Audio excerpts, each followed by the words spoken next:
சாமியை சாச்சிப்பிட்டாங்களே. இத்தனை பேர் கூட இருந்து என்ன பண்ண? என் சாமியை காப்பாத்துறதுக்கு யாருமே வரலையே.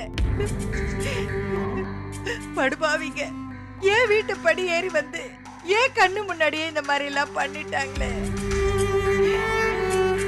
இத்தனை வருஷமா ஒரு தூசு துரும்பு படாம நான் அவரை பொத்தி பொத்தி பாதுகாத்தேனே. இப்படி அநியாயமா அவரை சாட்சி விட்டாங்களே.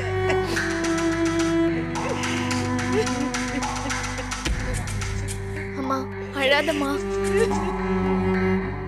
அந்த மனுஷன் மட்டும் என் கைய பிடிக்கலன்னா எங்கேயோ ஒரு மூலையில கூழோ கஞ்சியோ குடிச்சுக்கிட்டு அவர் நிம்மதியா இருந்திருப்பாரு.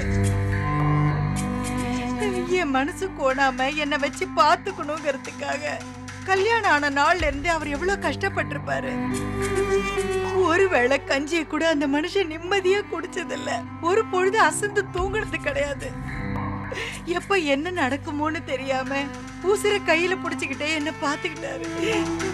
இவரை இப்படி ஒரு நிலைமையில பாக்குறதுக்கு அந்த ஆண்டவன் என்னன்னு உசுரோட வச்சிருக்கா. எம்பிட்டு அவமானம், எம்பிட்டு போராட்டம். ஆனா அவர் எதையுமே முகத்துல காட்டிக்காம சிரிச்ச முகத்தோட இருப்பாரு. இனிமே அந்த சிரிப்பை நான் எப்ப பார்க்க போறேன்?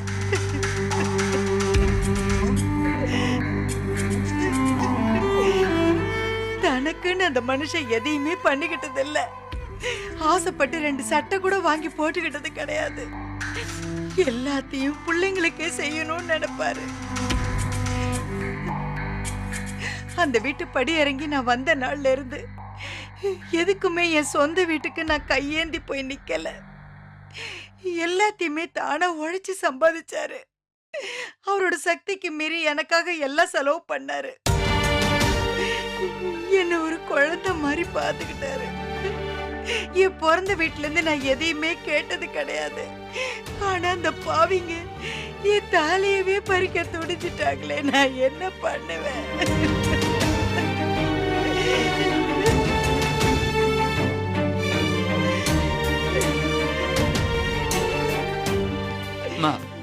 அழாதம்மா.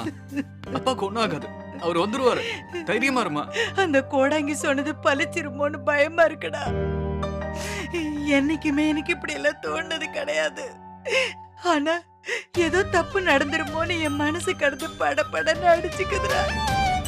நீ பயப்படுற மாதிரிலாம் ஒண்ணும் ஆகாதுமா. அப்பா திரும்பி வருவாரு.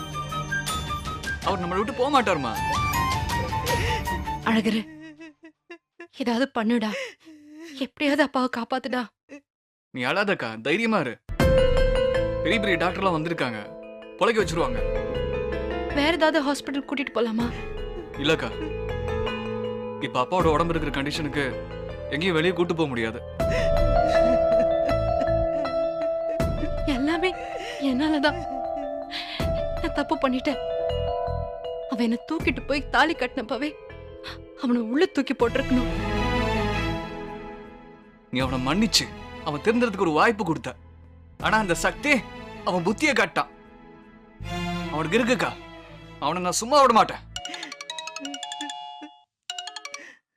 என்னடா இன்னும் என்னடா பண்றீங்க? அவன் எங்க இருந்தாலும் சரி, அவன் தலை எனக்கு வேணும்டா. இப்பவே எனக்கு வேணும்டா. ஏங்க அவனை என் கையால கண்டு துண்டமா வெட்டணும்டா. என் வாழ்க்கையே போனாலும் பரவாயில்ல, எப்பா மேல கைய வச்சுட்டு ஒருத்தன் உசுரோடு இருக்கலாமாடா? அவனை தேடி பிடிச்சு கொள்வேன்டா. என் கையால கொள்வேன்டா. தேடுங்கடா.